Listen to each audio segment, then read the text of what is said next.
درود. اخبار رادیوی تاجیکستان از پیشنهاد شما در استودیو بزرگمهر علی. سرخط خبرها: راهاندازی گردیدن پروازهای مستقیم هوایی میان دوشنبه و مینسک. خوانندگان تاجیک در المپیادای ذهن صنعی صاحب 2 مدال گردیدند. مهلت آنتونیو گوتریش همچون دبیر کل سازمان ملل متحد با پایان میرسد. این و دیگر خبر و گزارش ها در برنامه اخبار رادیوی تاجیکستان.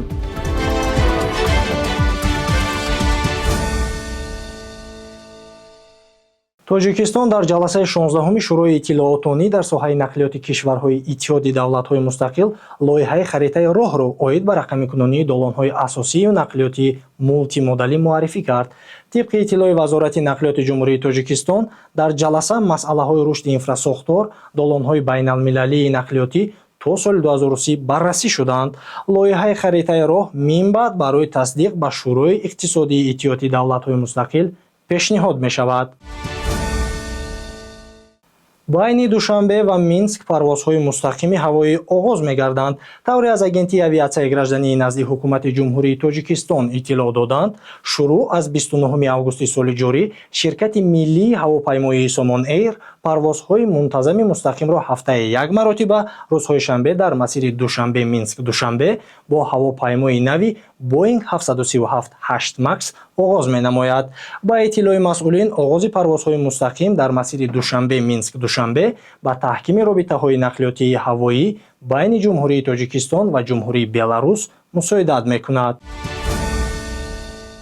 خوانندگان تاجیک در المپیادای سیومی بین‌المللی اوید به ذهن صنعی که از 2 تا 8 آگوست در شهر استانا برگزار شد، صاحب 2 مدال گردیدند.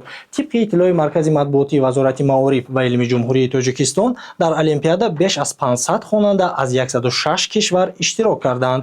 تاجیکستان را 4 خواننده نمایندگی نمود. این اولین اشتراک دسته کشور در المپیادای بین‌المللی ذهن صنعی بود. تا آغاز سال نو خوانش روزهای به شمار باقی مانده است. با مقصد تامین نمودن خوانندگان با لباسهای توصیوی مکتبی در شهر دوشنبه چند نقطه نمایش و فروش لباس و لوازمات‌های مکتبی تشکیل گردیده است. موضوع را همکارمان مجیدین سیف‌الدین ادامه می‌دهد. ҳамасола дар арафаи соли нави таҳсил дар назди ҷамъияти дорои масъулияти маҳдуди иттиҳодияи истеҳсолии насоҷии тоҷик ярмаркаи фурӯши либос ва лавозимоти мактабӣ ташкил карда мешавад. дар ярмарка либосҳои мактабии истеҳсолии ватанӣ ва дигар лавозимоти зарурии хониш пешниҳод мегарданд. масъулон мегӯянд мақсад аз ташкили ин ярмарка таъмини хонандагон бо маҳсулоти босифат ва бо нархи дастрас мебошад. ҳамасола мо аз моҳи аввали моҳи август сар карда то охирои моҳи сентябр ярмаркаи фурӯши либосҳои мактабиро дар назди корхона баром мемонем. чӣ хеле ки мо дастодем дар корхонаи мазкур дар сехи донданагӣ мо барои истеҳсол намудани либосҳои мактабӣ ҳам писарона ва ҳам духтарона машғул ҳастанд. бояд гуфт ки ҷамъияти дорои масъулияти маҳдуди иттиҳодияи истеҳсолии насоҷии тоҷик бо як қатор муассисаҳои таълимии шаҳри душанбе ва дигар минтақаҳои кишвар ҳамкорӣ дошта барои қонеъ намудани талаботи хонандагони муассисаҳои таълимӣ бо либоси мактабӣ тадбирҳои заруриро меандешад. айни замон дар ин корхона беш аз 65 нафар бо кори доимӣ таъмин гардида, бештари онҳоро занон ташкил медиҳанд. طول 14 سال است که من در انمی فابریکای نساجی تاجیک کار و فعالیت می نمایم. عین حال ما با دختن لباس‌های مکتب بچگان مشغول هستیم. با ما مزاجان‌ها خیلی فرمایش‌ها زیاد می‌دهند. ما کوشش می‌نماییم که سر وقت پیشکش مزاجان‌ها نماییم. маврид ба зикр аст ки таваҷҷӯҳ ба истеҳсоли либоси мактабӣ дар дохили кишвар барои рушди истеҳсолоти ватанӣ, дастгирии соҳибкорон ва таъмини бозори дохилӣ бо маҳсулоти ватанӣ мусоидат менамояд. нерӯҳои мусаллаҳи исроил бояд ҳамлаҳоро ба Эрон, Лубнон ва навори Ғаза қатъ кунанд. муҳлати Антонио Гутериш ҳамчун дабири кулли созмони милали муттаҳид ба поён мерасад. дар Қазоқистон аввалин таксии ҳавоии бесарнишин бо мусофир озмоиш карда шуд. тафсилоти бештари хабарҳо аз хориҷи кишвар дар пешниҳоди ҳамкорамон Баҳруллои Абдулло. иёлоти муттаҳидаи амрико аз исроил ба таври қатъӣ талаб кардааст ки амалиёти ҷангиро дар Эрон, Лубнон ва навори Ғаза қатъ кунад.